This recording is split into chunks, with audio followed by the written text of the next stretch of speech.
Stop right now. Yes, pause.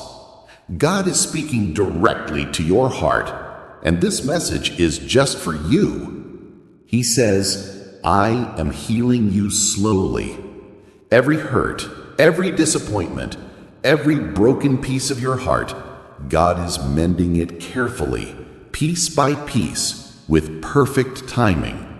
Psalm 147:3 reminds us, He heals the brokenhearted and binds up their wounds. Your pain is not ignored. Your tears are not unnoticed. God is patiently restoring every part of you. God says, do not rush the process. Do not despair when it feels slow. I am working in ways you cannot see.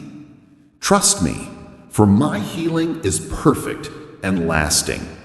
So breathe, surrender, and remain patient. I am healing you slowly, and when it is complete, you will be stronger, whole, and shining brighter than ever before.